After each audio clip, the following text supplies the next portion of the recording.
Sunshine's forehead. More like it. I'm just kidding. I don't want to sit on the chair, guys. We're back today with another serial killer.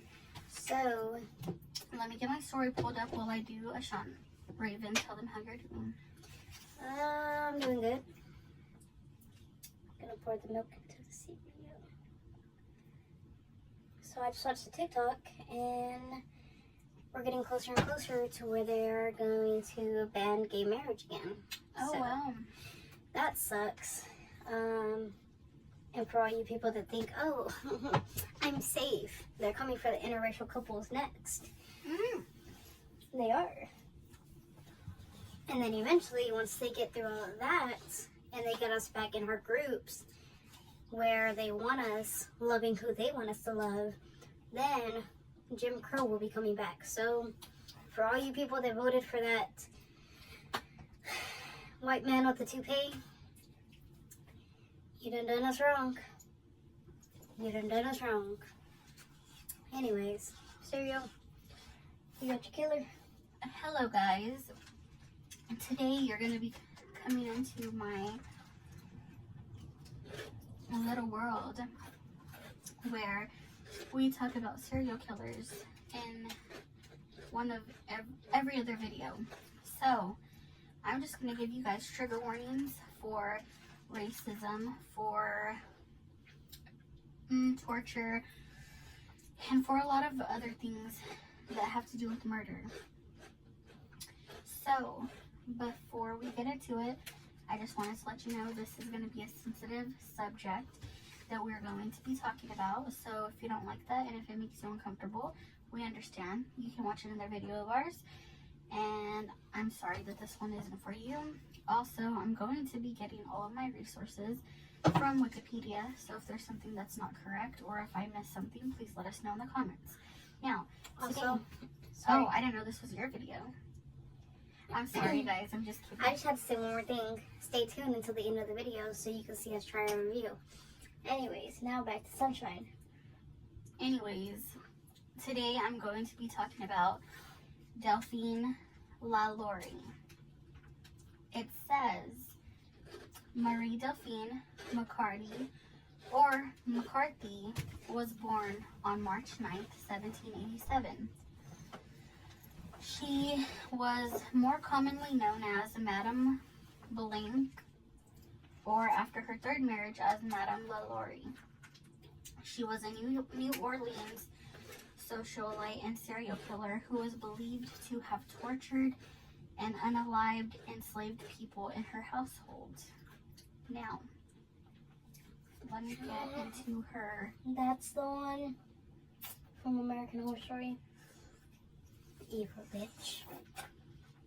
So, it says she was born during the Spanish colonial period, and Lalaurie married 3 times in Louisiana and was twice widowed. She maintained her position in New Orleans society until April 10th of 1834, when rescuers responded to a fire at her Royal Street mansion. They discovered bound slaves in her attic who showed evidence of cruel, violent abuse over a long period. Lalaurie's house was subsequently sacked by an outraged mob of New Orleans citizens. She escaped to France with her family, or so they think. The mansion, traditionally held to be Lalaurie's, is a landmark in the French Quarter, in part because of its history and for its architectural significance.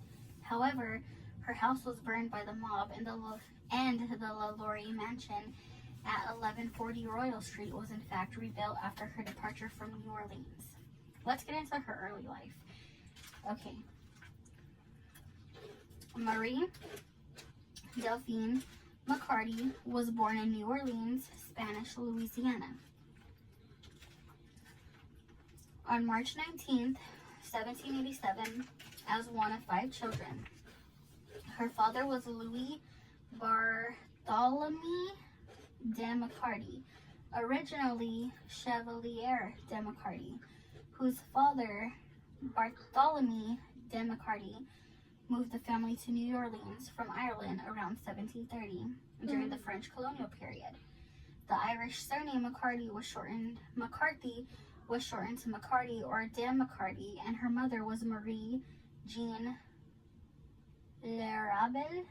I don't know if I'm saying that right, I'm sorry. Also known as the widow Lecomte, as her marriage to Louis B. McCarty was her second.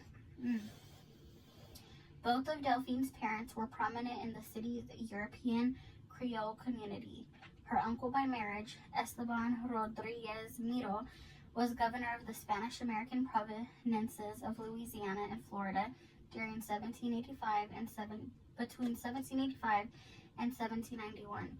And her cousin, Augustine de McCarty, was mayor of New Orleans from 1815 to 1820. Delphine was only 4 years of age when the Haitian Revolution erupted in 1791, something that made slaveholders in the southern United States and the Caribbean very afraid of resistance and rebellion among slaves. Okay, let me see. Delphine's uncle had been killed in 1771 by his slaves, and the revolution had inspired the local Mina conspiracy in 1791, the Point Coupe conspiracy in 1794, and the 1811 German Coast Uprising of all, which caused many slaveholders to abuse slaves even more harshly out of fear. On June 11, 1800, at age 13, Delphine married Don Ramon de Lopez y Angulo, a high-ranking Spanish royal officer at the St. Louis Cathedral in New Orleans. Louisiana, as it was spelled in Spanish, had become a Spanish colony in the 1760s after France was defeated in the 7 Years' War. In 1804, after the American acquisition of what was then again a French territory, Don Ramon had been appointed to the position of Consul General for Spain in the territory of Orleans, and was called to appear at the royal court in Madrid. While en route with Delphine, who was then pregnant, Don Ramon suddenly died in Havana. A few days after his death, Delphine gave birth to his daughter Marie Borgia Delphine Lopez y Angulo de la Candelaria, nicknamed Borquita.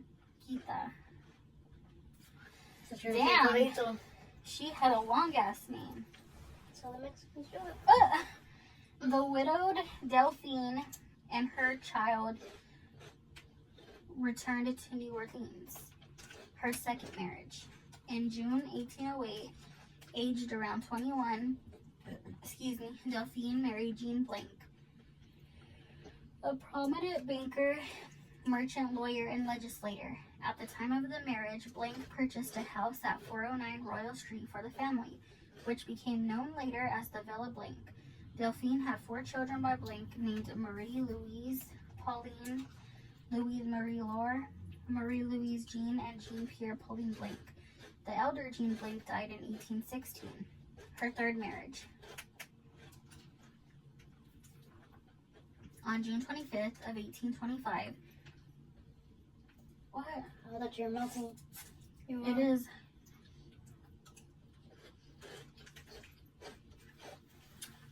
We'll be right back after this commercial break. Sorry guys, Raven had to pee. Now, we're on to the third marriage.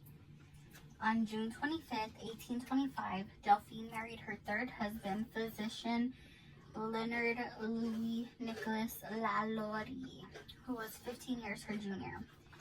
In 1831, she bought property at 1140 Royal Street, which she managed in her own name with little involvement of her husband.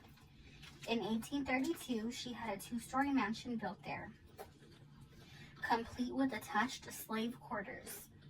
She lived at the residence with her third husband and 2 of her daughters and maintained a central position in New Orleans society. The marriage soon showed signs of strain. However, on November 16, 1832, Delphine petitioned the First Judicial District Court for a separation from bed and board of her husband, in which Delphine claimed that Lalaurie had treated her in such a manner as to render their living together unsupportable. Claims which her son and two of her daughters by Jean Blank confirmed. The separation does not seem to have been permanent, as Dr. Lalaurie was presented at the Royal Street House April 10th, 1834, the day of fire. Now, we're going to get into torture and murder of enslaved people and 1834 Lalaurie Mansion fire.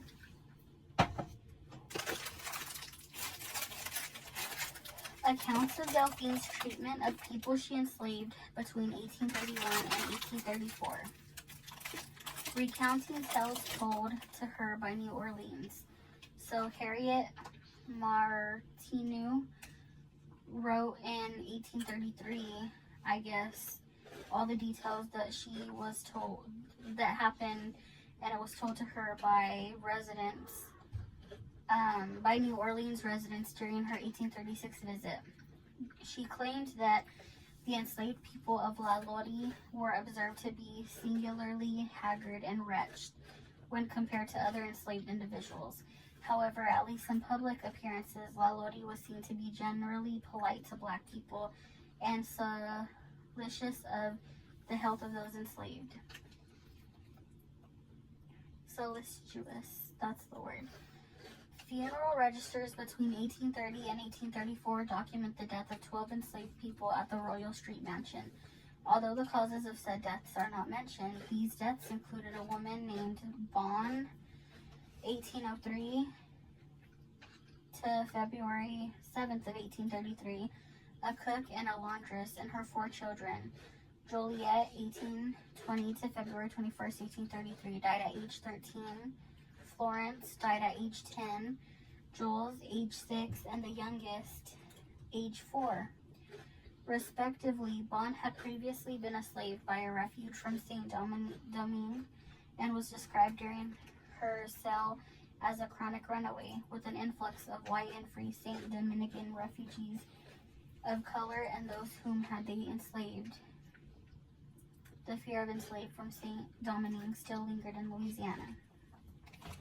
Court records at the time show that Lalaurie freed 2 captive enslaved people in 1819 and in 1832. Martineau wrote that public rumors about her mistreatment of slaves at the Royal Street residence were sufficiently widespread, so much so that a local lawyer was dispatched to the property to remind Lalaurie of the laws for the upkeep of enslaved people. During this visit, the lawyer found no evidence to suggest wrongdoing or mistreatment of enslaved people by Lalaurie. Martineau also recounted other tales of Lalaurie's cruelty that were whispered amongst New Orleans residents around 1836, saying that one of Lalaurie's neighbors saw an 8-year-old enslaved girl fall to her death from the roof of the mansion while trying to avoid punishment from a whip wielding Lalaurie. Or somebody would try to whip me, I'd take that whip and beat their ass. Anyways, the girl's body was subsequently buried on the mansion grounds. Jeanne Delphine, in her 1945 account, gave the child's age as 12 years old and named her as Leah. Later, writers elaborated on the case, saying that Leah had been brushing Delphine's hair when she hit a snag, angering Lalaurie to the point that she grabbed a whip and started chasing her. That's crazy. She was just a child. According to... But that's the thing, she was a black child, so... I don't know. Shit's just crazy. According to Martineau, the incident led to an investigation of the Lalauries in which they were found guilty of illegal cruelty and forced to forfeit 9 enslaved people of the household. These 9 enslaved people were brought back by the Lalauries through an intermediary relative and thus returned to the mansion. Wow. So they were taken from her for being abused, and then one of their relatives got them back and then gave them back to her. That's crazy. All I know is I couldn't be a slave, dude. They're talking about bringing it back too and everything. It's crazy. Similarly, Martineau recounted stories that Lalaurie kept her cook starved and chained to the kitchen stove, beating her daughters when they attempted to feed themselves or others. On April 10th, 1834, a fire broke out in the Royal Street mansion, beginning in the kitchen. I hit her, she scratched me. I'll hit her. Okay, April 10th, 1834, a fire broke out in the Royal Street mansion, beginning in the kitchen. When police and fire marshals reached the residence, they found a 70-year-old cook chained to the stove by her ankle. The cook later said that she had set the fires as a suicide attempt because she feared being punished, stating that slaves taken to the uppermost room never came back. As reported in New Orleans Bee of April 11th, 1834, bystanders responding to the fire attempted to enter the quarters of those enslaved to ensure that everyone had been evacuated. Upon being refused the keys by Lalaurie, the bystanders broke down the doors to the quarters and found 7 people, more or less horribly mutilated, suspended by the neck with their limbs apparently stretched and torn from one extremity to the other, who claimed to have been imprisoned there for some months. One of those who entered the premises was Judge Jean Francois Canong, who subsequently deposed to having found in... Dude, what the fuck does this mean? Who subsequently deposed to having found in the Lalaurie's mansion a negress wearing an iron collar and an old Negro woman who had been received a very deep wound on her head, too weak to be able to walk.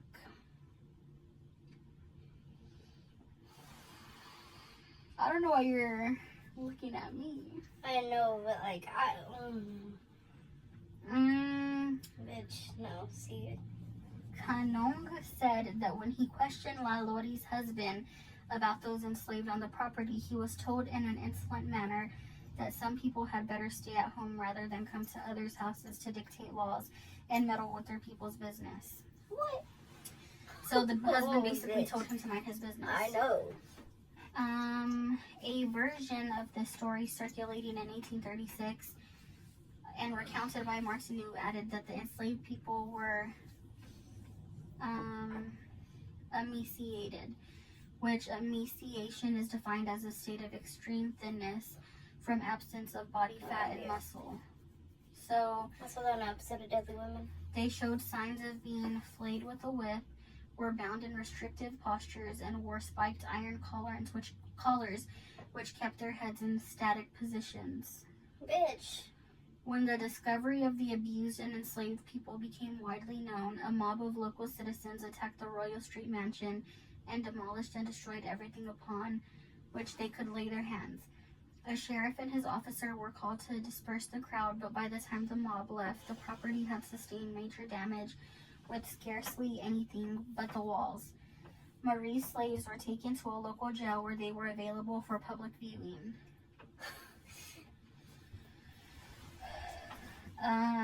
The Bee reported that by April 12th, up to 4,000 people had attended to view the slaves to convince themselves of their sufferings. 4,000? The Pittsfield Sun, citing the New Orleans Advertiser and writing several weeks after the evacuation of Lalaurie's quarters of her victims, claimed that 2 of the enslaved people found at the mansion had died following their rescue. It added, "We understand that in digging the yard, bodies have been disinterred and the condemned well having been uncovered.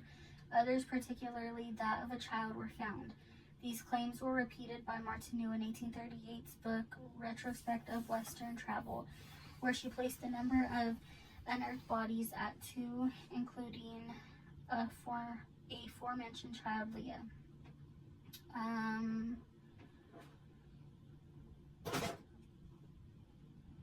Folk histories of Lalaurie's abuse and murder of those enslaved on the property circulated in Louisiana during the 19th century and were reprinted in collections of stories by Henry Castellanos and George Washington Cable. Cable's account was based on contemporary reports in newspapers such as The Bee. and the Advertiser, and upon Martineau's 1838 account, Retrospect of Western Travel.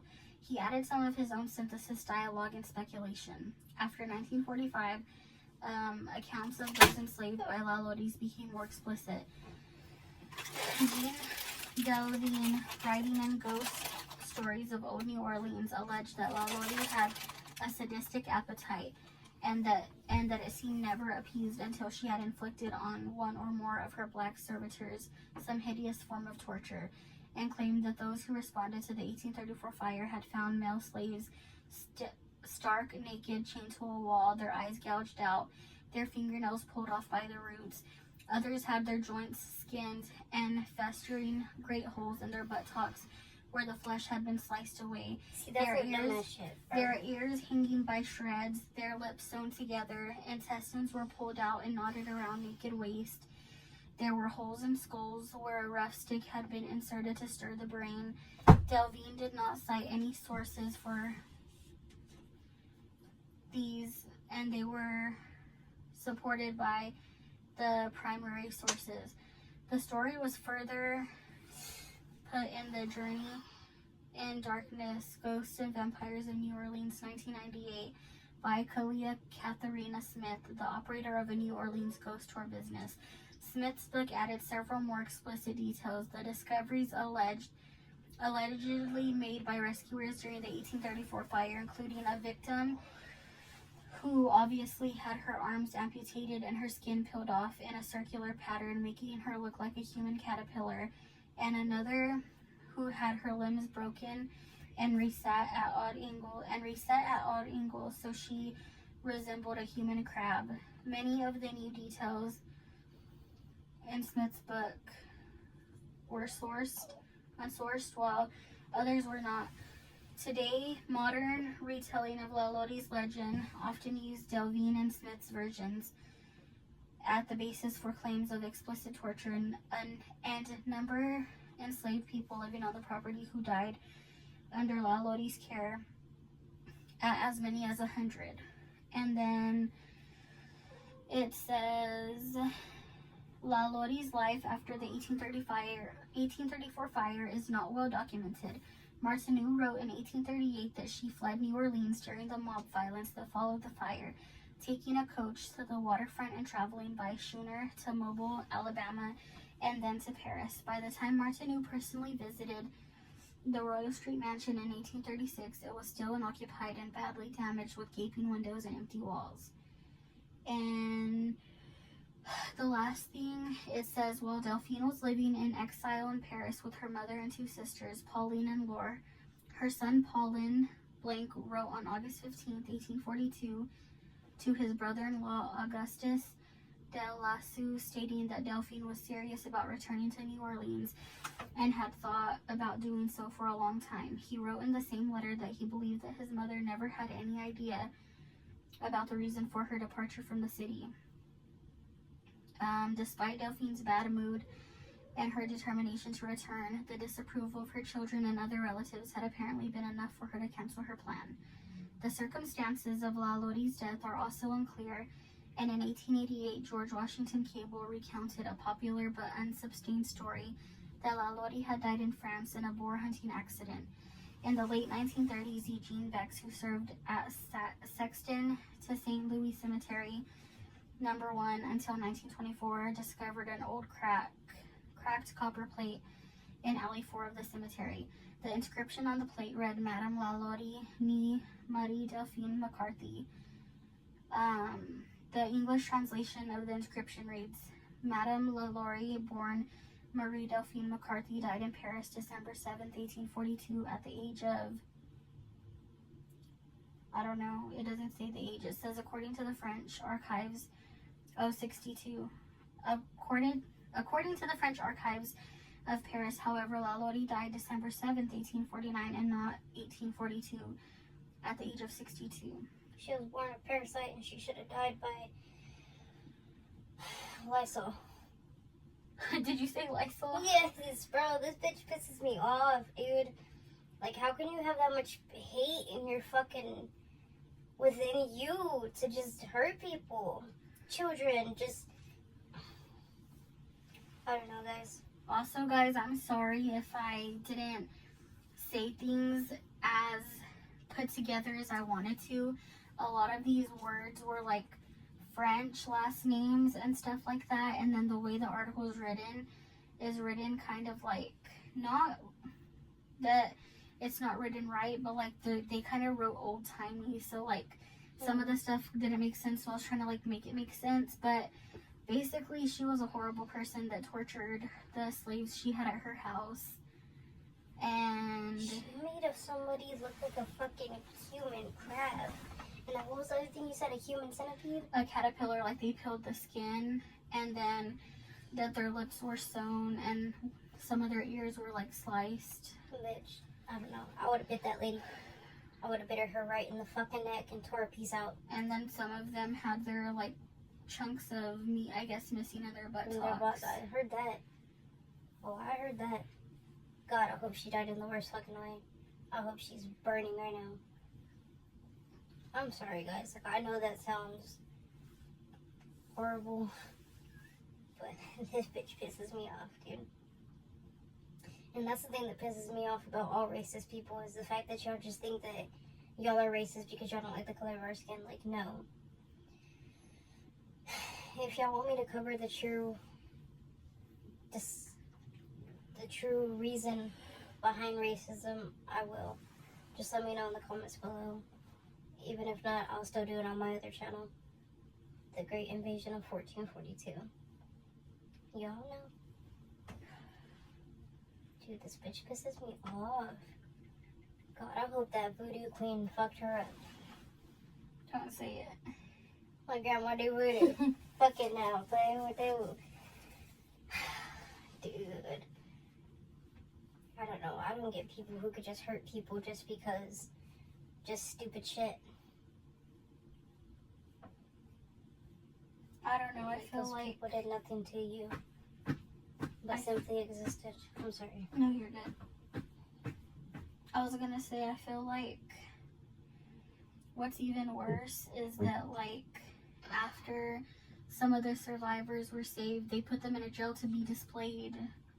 Like, y'all didn't even get them help first, or like, let's see what we can do. It's like y'all just basically made them into like a show, like, come view these slaves that she had at her house, and it's just like, dude, y'all don't have no heart.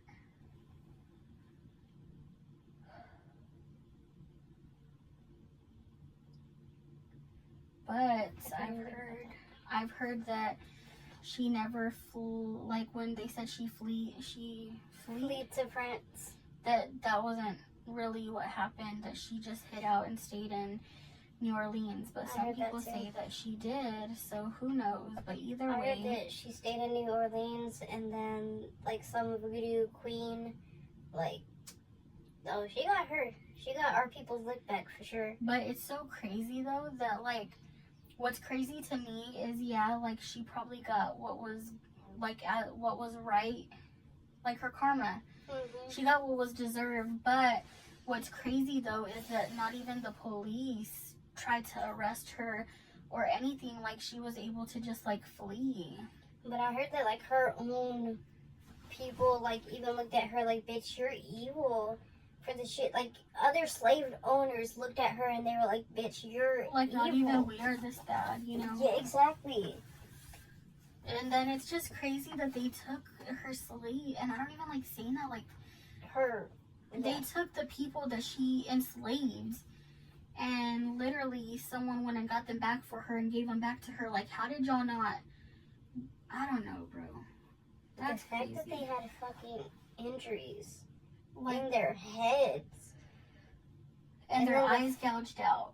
That, and then the fact that her cook was chained to a table. And when you said that, I was like, dude, I wonder if that's the like story behind the lady that used to be on the syrup, or not the syrup, the pancake mix. I've heard about. Because I've heard that she was like chained to the table, and like she couldn't go that far. So I wonder if that's like her, if that was her that they based that off of. But also, what's even sad is that the cook wanted to kill herself, so she lit a fire because she was so scared of what she was gonna do, like her punishment.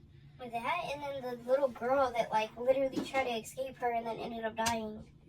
Just because she kind of tugged at her hair while brushing it. Like, girl, if you don't brush your own hair, I don't know. Dude. I'm not trying to sound insensitive either and make jokes, guys, but it's just like, it's so crazy how people can treat other humans, you know, and how they're able to get away with it. Because even today, there's still cases where, like, people mistreat others or have unalived them, and it's like, there's no punishment sometimes. It's just like, oh, it was an accident or nothing happened. It's getting worse, dude. Like, they're about to start segregating us again. And, dude. I don't know why you're saying us. What are you? I'm black. It's not happening. She said it's not happening. Well, the people who voted for a toupee man, y'all fucked us all. Y'all fucked us all. We're all fucked. I mean, I ain't worried about it because I'll take a whip and whip somebody's ass. Not even whip their ass. Anyways, I'm not gonna go into detail. I'll tell you around the neck and fucking jump them.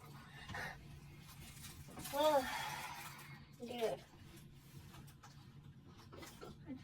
Like, why do people gotta be so hateful? For what, bro?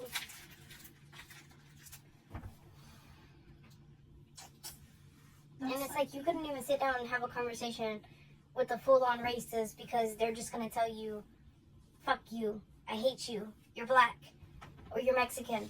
And it's like, bro, but I need a legitimate reason. Why do you hate me? Legitimately. Not even just, I'm black. Because you can't just hate somebody because they're fucking black. And then, bro, they can't even say that we stole shit from them. Bitch, y'all stole shit from us. Y'all stole food from the Mexicans. Y'all stole land from the blacks. And Y'all Native took us from our Americans. home. And Native Americans, yes. Y'all literally burned down our... Y'all literally burned down Native Americans, tribes, raped their women and Children. probably children too. You fucking They dirty said bastards. the movie based on Pocahontas, she wasn't a grown woman, she was a child. I heard about that. You So told me. if y'all have never heard of that, y'all should look into that. That's But because Pocahontas is one of my favorite movies. it's such a good movie. Like, I used to love that movie because I had it on VHS. Yes, I'm that old. I used to have it on VHS, and I remember rewinding it to watch it again because it was like one of those comfort movies of mine. And Dude, it's I just love that like, song, Colors of the Wind. Yes. Can you sing with all the voices? Sassy. Oh, that's such a good song. I'm gonna listen to it later. I know. Anyways, guys, that pisses me off. Like, you can't just not like somebody based off their skin. Like, I need a legitimate reason. Like, did we do something to you? Did we simply just exist and that Dude. pissed you off? And I can't speak for it, but like, I'm just gonna say what I think some people might do or say. But I feel like in some instances, there's some people who don't like other races because they're like, well, and it's not funny, but like, for instance, if there was a white person that was like, well, a Mexican like beat up my brother or grandma or something, you just hate all Mexicans because that one Mexican did something wrong. Like, not all Mexicans are bad, and you can't just blame That's the action of one person for a whole group. Like, that's crazy. Exactly. That's like when me and Sunshine are talking and we're like, dude, like, will we ever find a good guy? Because most of the guys that we talk to, like this guy earlier anyways, but most of the guys we talk to, they either send unsolicited pictures or they automatically just, can we? Yeah, like, can we have intercourse? And it's like, dude, like, but like, at the end of the day, like, I know that we can't say that all men are bad. And that's what I was telling her too, because there's this guy, my family's gonna see this, but I'm 23. I'm gonna be with somebody eventually, but there's this guy on Snapchat that texted me, And he was real sweet, real nice, and everything. Like, and I told Sunshine, like, I don't even know how to reply to him because, like, I'm so used to guys just, can we do it? Can we hook up? Oh, you're a bitch because you won't do this. A guy said the N-word earlier, and he was white. And, like, I'm just so used to guys disappointing me that when a good guy comes, I don't know how to treat him. I don't know how to react or respond to his messages. So, like, that's crazy to me. But there are good guys out there. And honestly, I just told him, okay, thank you. You have a good night. She was shocked. Talk to you later. I was, dude. I was baffled. I was like, what the fuck is this? This is he an alien? Because what the fuck? For real. Dude. Anyways, guys, this video is getting pretty long, so we're going to go ahead and do this review for you guys. So I already opened hers, but she didn't need it, though. I told her I wanted to take the review. I told her no. She needed self-control. So these are we got these from the food bank. They expire January 15th, 2026. But, I don't know what you would call these. I think there's some, like, Mexican cookies. So that's the package. So we're just going to review these for you guys real quick. I have heartburn. What are they called? Do you know? Marlinos? Molina? Marinellas? Mariellas? Yeah, sorry guys if I said that. I pronounced that wrong. They smell like Red Hots. Yeah. And I don't like that. I know. Atticus, your brother really liked them. He did. He even took some home. I know. Okay, let's try them. Are you ready? Hopefully, They kind of look like wafers. they're just. Hopefully, smells are deceiving. Okay. Cheers.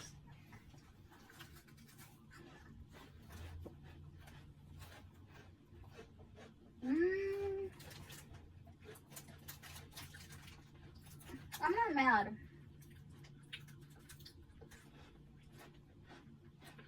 Smell was deceiving. That's good. Because if it tasted like a Red Hot, I'd spit it out. They're not bad. I'd eat them.